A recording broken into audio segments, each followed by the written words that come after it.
Did you know that monitoring the activity on centralized exchanges is a great way to keep an eye on what's going on in crypto? Having an understanding of what's going on there can give you a sense of whether we're still in a bear market or if the bull market is about to take off. Well, Coinbase recently revealed its Q2 earnings, shining a light on the state of the market. So today we'll be taking a deep dive into the company's performance and telling you what it could mean for crypto. Now, in case you're somehow unfamiliar with Coinbase, here's everything you need to know. Coinbase is the largest exchange in the US and is the third largest exchange in the world behind Binance and Bybit. It was founded in California by Fred Ursum and Brian Armstrong in June 2012.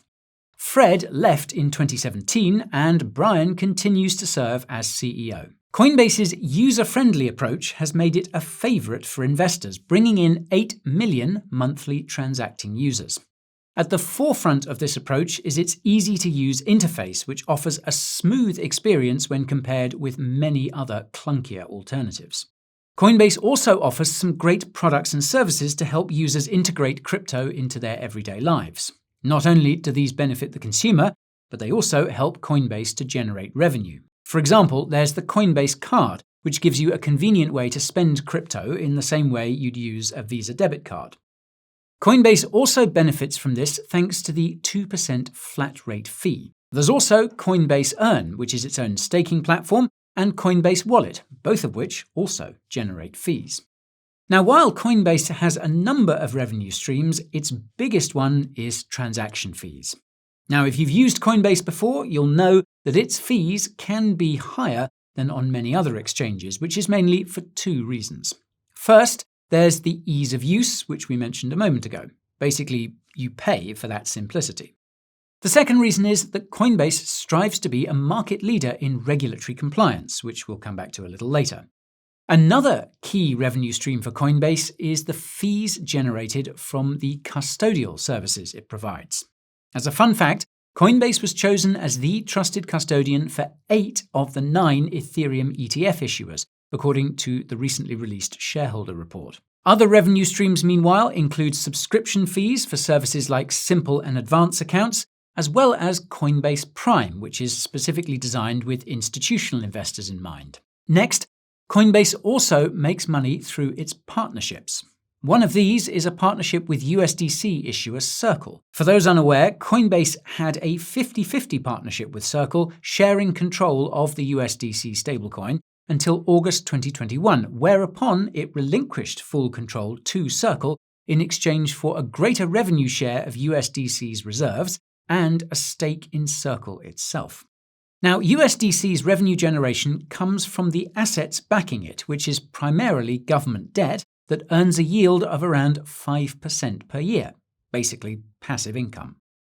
And last but not least, there's Base, Coinbase's very own Ethereum Layer 2 blockchain. Base is designed to give the user a more efficient way of interacting with the Ethereum blockchain with almost instant transactions that cost less than a cent. Base was only released around this time last year, and yet it's been widely adopted with more than $7 billion in total value locked. Not too shabby. And by the way, if you're enjoying this video so far, crunch that like button to give it a boost and subscribe to the channel if you haven't done so already. Oh, and don't forget to ping that notification bell so you don't miss our next one. Block van der Chainhausen, that was a brutal game of rugby. You and the rest of the team must be hurting after that defeat. Yeah, look, it was so tough out there today, you know. Everyone put their bodies on the line, everyone stood up to be counted, but yeah, we're gutted not to come away with a win, for sure. So you came up against a very physical side who were up for a battle all over the park. Did the fact that they had the Coin Bureau deals page behind them count against you? Yeah, look, for sure, any side that has that sort of firepower backing it up is always going to be hard to break down. Any team in the world is going to want the Coin Bureau deals page in its locker, for sure. Those 70% trading fee discounts and $100,000 sign-up bonuses, they really seem to make the difference in the second half. Yeah, look, I'm not going to lie, bro, we could not compete on that level, and when the other side were able to deploy those massive discounts on hardware wallets, then it was pretty much game over at that point, for sure, yeah. Now, Block, obviously everyone back home is going to be hugely disappointed with today's result. Is there any message you'd like to send to your fans? Yeah, look, what can I say, but they should check out the Coinbase deals page, You have to recognise quality when you see it, so yeah, hats off to them. They made the difference out there today, for sure. Wise words to finish. Thanks, Block. Yeah, all good, bro. Yeah, cheers, yeah. Okay, now that we understand how Coinbase makes its money, let's take a look at its performance during Q2. As already mentioned, this gives us a sense of the bigger picture of what's going on in the crypto market. Multiple analysts predicted that Coinbase's revenue and earnings per share would have decreased, with many of them pointing out that trading volumes since Q1 had slowed down across the entire industry. For example, estimates collected by FactSet predicted that Coinbase's overall revenue would drop to $1.37 billion, down from $1.64 billion in Q1. They also predicted that Coin's earnings per share would decline to just 94 cents, which is a hell of a fall from the $4.40 mark seen in Q1, but still would have been a year-on-year increase of 94%. Other estimates came from the likes of megabank JP Morgan, who predicted Coinbase's Q2 revenue would be $1.36 billion, saying that although May was positive thanks to the approval of the Ethereum ETFs, the markets contracted in April and June, which muddled the quarter's aggregate performance. This was echoed by analysts at Barclays, who pointed out that, quote, crypto market activity spiked in March but has reversed since, and street exchange volume and revenue estimates look too high. Their predictions were a little higher than JP Morgan's, with expectations of $1.43 billion in revenue. Interestingly, though, Barclays also rated Coin as an underweight stock, particularly if the impending regulatory clarity in the US comes about. Now, what's crazy is that Barclays' estimations were pretty damn close to the actual result, and the way they figured them out was pretty ingenious. Basically, they took a look at the retail volume of another popular broker, Robinhood, which apparently correlates pretty well with that of Coinbase. They noticed that Robinhood's retail trading volume declined by 35%, and used this as a base case to predict a 30% decline in retail trading volume over on Coinbase. Meanwhile, Oppenheimer analysts also commented on their expectations for a lower Q2 revenue, saying that Bitcoin's halving event was very much priced in and was countered by outflows from the spot Bitcoin ETFs. This would explain why BTC's price action for the first few days post-ETF launch felt like a bit of a nothing burger, with it only really taking off once the money flowing into the ETFs outweighed the money flowing out. But of course, these were all estimates, educated guesses at best. Nobody has a crystal ball, so with that in mind, let's take a look at Coinbase's actual Q2 earnings, shall we? Now, Coinbase's official Q2 earnings were released in a shareholder letter published on the 1st of August. There's quite a lot to unpack here, but we'll keep things as simple as possible as we go along. We'll start with Coinbase's transaction fees, which, to refresh your memory, are Coinbase's largest revenue stream. These came in at $781 million, down a whopping 27% from Q1, suggesting the hype around crypto following the spot Bitcoin ETFs has since cooled off somewhat. But while crypto interest may have faded, Coinbase's user base has loyally stuck around because subscriptions and services revenue actually grew by 17% in Q2 to just shy of $600 million. And the shareholder letter also notes that Coinbase saw an adjusted EBITDA of $596 million. In case you're wondering, EBITDA stands for earnings before interest, taxes, depreciation, and amortization, and the adjustment bit just means removing any one-off anomalies that would have interfered too much with the result. In other words, it prevents the overall picture being warped by a sudden expense, for example. Anyway, the report proudly declares that this marks Coinbase's 6th consecutive quarter of positive EBITDA results. So far then, it's all looking pretty positive. But obviously, Coinbase is a business, and businesses have expenses. Well, in Q2, Coinbase's total expenses were a jaw-dropping $1.1 billion, an increase of 26% since Q1. In what is presumably an effort to make the expenses easier to understand, Coinbase banded 3 different categories into one combined expense, which accounts for a huge proportion of the overall $1.1 billion spent. These categories are technical and developmental, general and administrative, and sales and marketing, which collectively accounted for $850 million of outgoings, an increase of 14% from the previous quarter. According to the shareholder letter, this increase is driven primarily by higher USDC reward payouts, as well as variable performance marketing spend and policy spend. In plain English, Coinbase has been taking advantage of the slowly improving sentiment around crypto by increasing its marketing efforts, and has also been trying to get meaningful crypto legislation passed in the US by donating money to pro-crypto presidential candidates. The shareholder letter also reveals that Coinbase's portfolio took a big hit in Q2, although the vast majority of any losses were unrealized, which, to be honest, is a pretty good job. For anyone wondering, its portfolio had a net income of just $36 million, which isn't a lot when you consider just how big Coinbase actually is. This included $319 million in pre-tax losses, which would have been $248 million after considering the tax impact. So, all of this amounts to Coinbase's overall Q2 revenue, which came in at $1.4 billion, an overall decline of 11% since Q1, which makes sense when you consider the difference in market conditions. And, considering just how quickly the market has cooled off, an 11% decline isn't really too bad in the grand scheme of things. The catch is that trading volumes also fell by quite a bit too. Compared with Q1, trading volume on Coinbase fell from $312 billion to $226 billion, a gut-wrenching 28%. This decline was also seen in retail trading volumes, although the fall was perhaps less severe than you might think.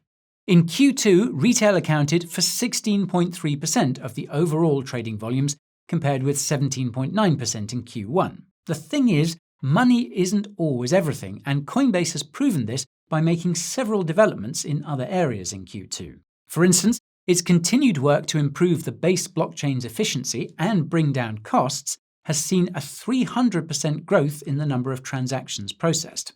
That is some pretty serious growth in just 3 months. It also launched smart wallets, which makes onboarding easier by using biometrics rather than having to remember a 12-word seed phrase. It's worked on improving the experience on the simple and advanced trading platforms, and Coinbase Prime has strengthened its position as the go-to platform for institutions. It even announced a partnership with Stripe, a massive payments company. Now, this strength has led some analysts to praise Coinbase's Q2 performance. Wall Street analysts have labeled its earnings as solid, and Oppenheimer analysts have even said that, quote, "We believe that Coinbase has found the formula to remain profitable despite earnings volatility and be a resounding leader in the space." With that in mind, then, it's safe to say that things are certainly looking good for Coinbase's future. So, what is the outlook for Q3?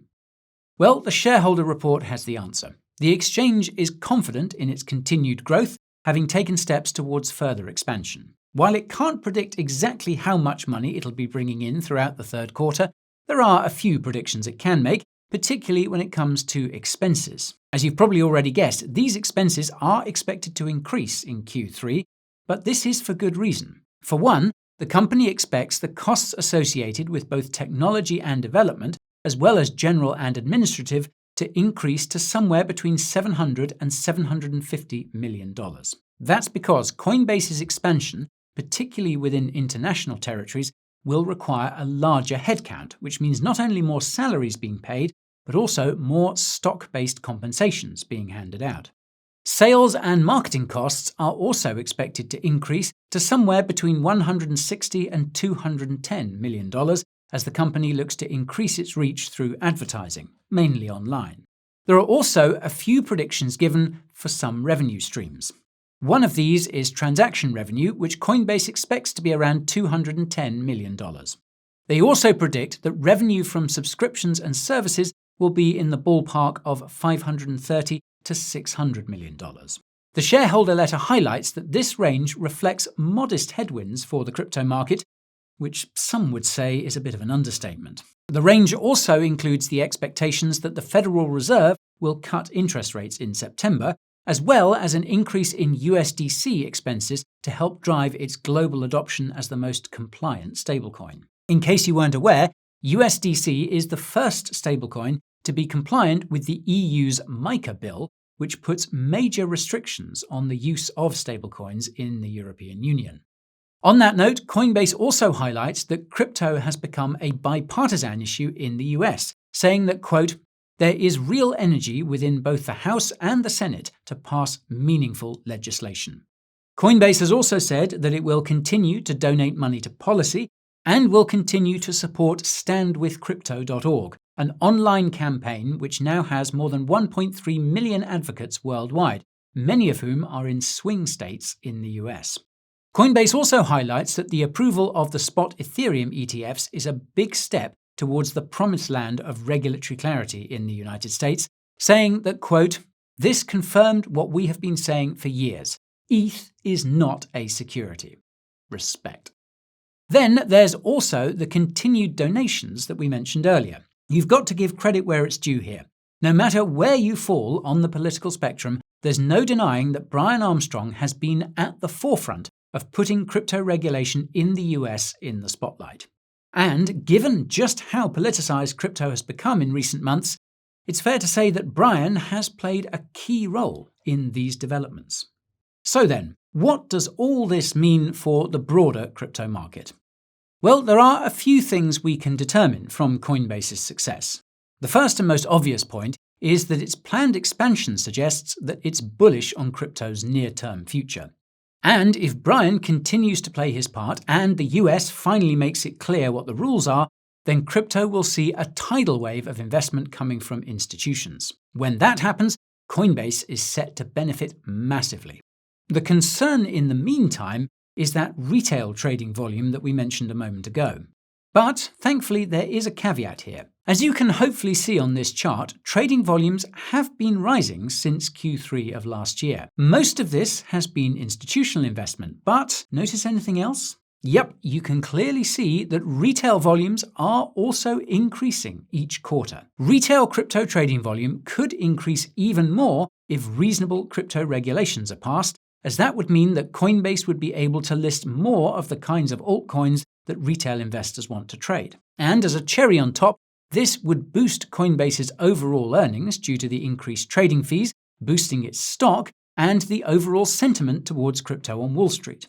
While there is still a long way to go before we can match the levels seen in the last bull market, it's great to see that we're heading in the right direction, even if it is a little slower than we might prefer. The same can be said for crypto's overall market cap, which, as you can see, has seen a steady increase since the start of the year, although things have been a little flat since March. The good news is that all we need now is a catalyst to open the floodgates to new retail. The bad news is that we don't know how long it will be before this catalyst arrives. What doesn't help is the macro outlook, which looks a little murky to say the least. You see, recently US unemployment levels rose to 4.3%. The result of this is that the 10-year Treasury yield has dropped by 15 basis points to the lowest percentage level seen since December last year. This signals a slowdown in economic activity and growth as people begin to save their hard-earned cash rather than spend it. That is probably bearish for crypto.